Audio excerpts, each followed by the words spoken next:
Between downtown Des Moines and the state fairgrounds, just down the street from the AE Cows, East University dips below a set of railroad tracks.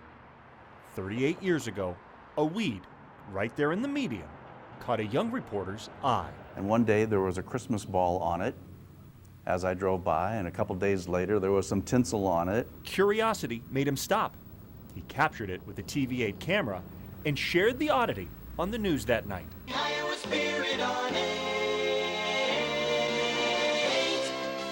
It's 6 o'clock. And so I just did a little short story on this Christmas weed, and Paul Rhodes read the story, and when he came out of the newscast, he goes, "You're going to be the next feature reporter." Within weeks, Dana Cardin's Eye on Iowa was born. It was one of those days today where most folks tried to find a spot in the shade to set their lawn chairs to watch the parade go by. A long-running series designed to show off our state and Dana's writing talents. It's as though the rains of a coming spring accidentally touched the cold heart of a bitter winter. The Iowa native, who'd served in the Navy before landing at KCCI, found himself all over Iowa.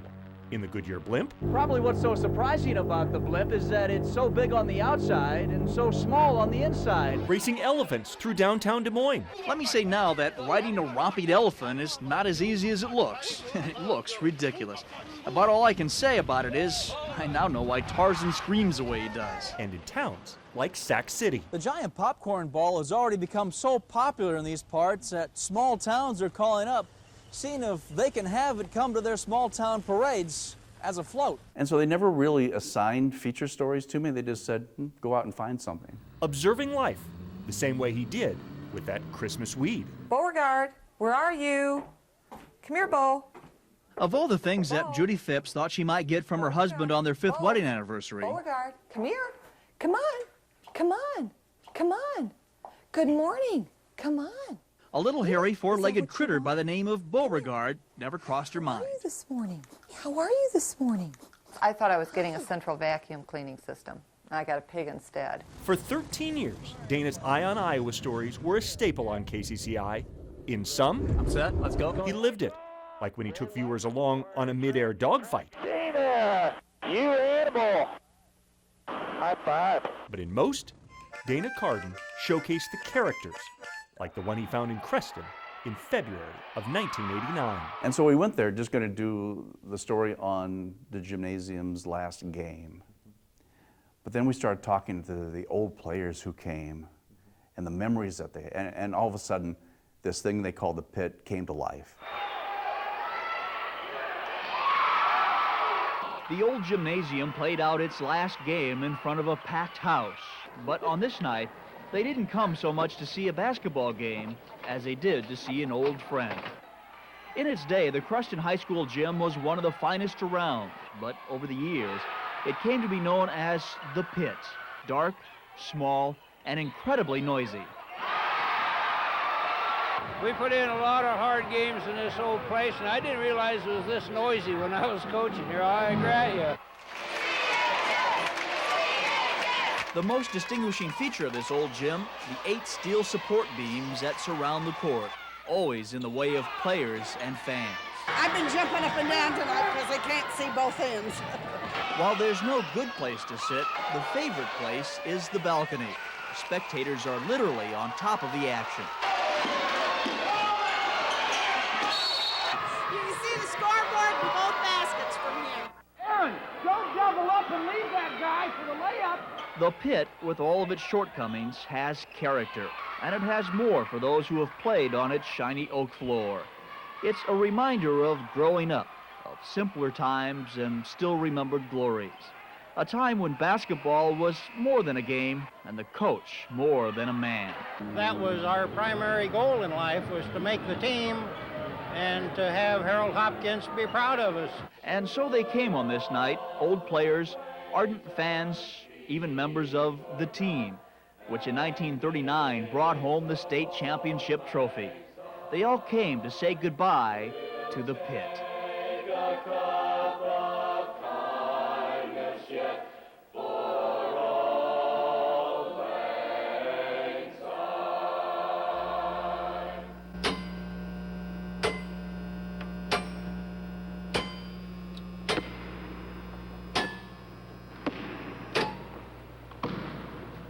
Dana Cardin with an eye on Iowa in Preston. I got to travel all over Iowa, just nearly every county and hundreds of Iowa towns. And all the people who live there. It's just blessed to be able to tell their stories. But it wasn't just feature stories. From Ames, Dana Cardin, TV8 News. He traveled the country covering hurricanes. Dana joins us live now via satellite from Homestead, Florida. Dana, what were your first impressions upon arriving there? Well, Paul, we're in one of the many relief centers down here in Homestead, Florida right now. This is where people come to get water, to get food. And the deadly explosion on the battleship USS Iowa. One sailor aboard the Wisconsin told me that when these huge 16-inch guns go off, it feels like God is hitting the side of the ship with a sledgehammer. He even traveled the world with Iowa's Friendship Force. Good evening. I'm Dana Cardin, and welcome to the Soviet Union.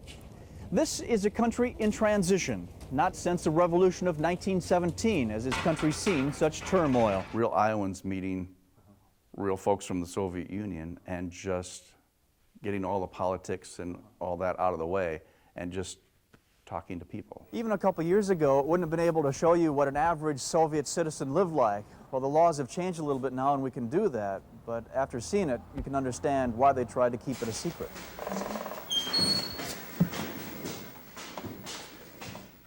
Misha. His name is Michael. Misha is Gobi's name.